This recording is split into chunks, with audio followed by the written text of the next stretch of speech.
में जो हम सामग्री चढ़ाते हैं उसी सामग्री को हमारे देवता ग्रहण करते हैं और देवताओं को बल मिलता है। तो जब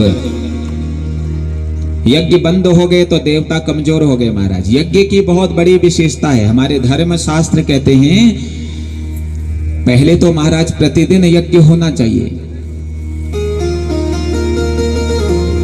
प्रतिदिन न हो सके तो कम से कम हफ्ते में यज्ञ हो, हफ्ते में न हो सके तो कम से कम महीने भर में एक यज्ञ होना चाहिए, महीने भर में न हो सके तो 6 महीने में एक यज्ञ होना चाहिए, और 6 महीने में न हो सके तो साल भर में कम से कम एक यज्ञ जरूर होना चाहिए महाराज।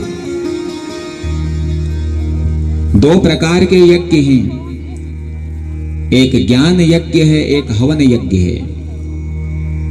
ये जो कथा आप सुन रहे हैं ये कथा भी एक प्रकार का यज्ञ ही है।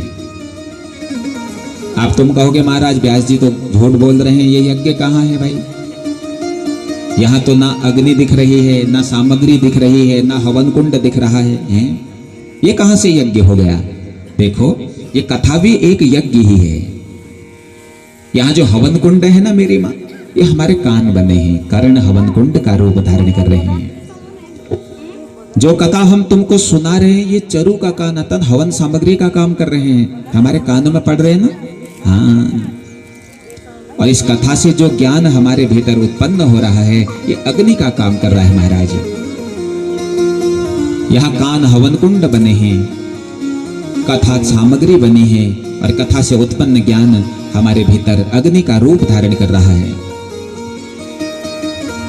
जब हम चरु से हवन करते हैं तो उससे धुआं निकलता है महाराज, और जब हम कथा सुनते हैं इस कथा से एक वाइब्रेशन निकलती है, एक आवाज निकलती है, और ये जब दोनों चीजें हमारे वायुमंडल में जाकर के टकराती है तो जितने भी निगेटिविटी नकारात्मक ऊर्जा हमारे इस वायुमंडल में उत्पन्न हो रही है ये सब कुछ समाप्त हो जाती है।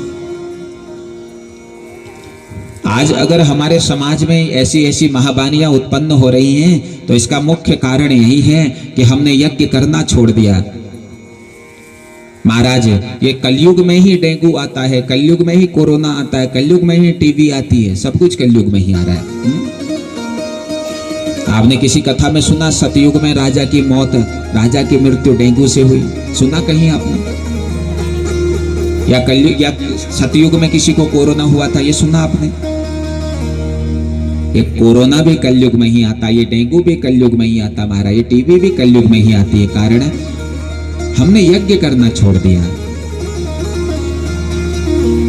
जब हम यज्ञ करते हैं, यज्ञ से जो ये धुआं निकलता है, इस यज्ञ से जो ये वाइब्रेशन निकलती है मेरी माँ, जब ये वायुमंडल में मिलता है ना तो वायुमंडल में पल रहे असंख्य जो कीट हैं वो नष्ट हो जाते हैं। पहला नियम होना चाहिए कि हम अकेले यज्ञ करें, अकेले न कर सकें तो सामूहिक तरीके से हम एक ऐसा यज्ञ हर वर्ष अपने क्षेत्र में करें जिससे हमारे क्षेत्र की उन्नति हो महाराज। ये जो कथा आप करा रहे हैं ये राम कथा करा रहे हैं, ये राम कथा निरर्थक नहीं जाती महाराज। जरूर जहां भगवान का कीर्तन होता है, जहां भगवान की कथा होती है वहां स्वयमेव लक्ष्मी के साथ नारायण प्रवेश करते हैं महाराज, क्योंकि कथा मेरे नारायण की है।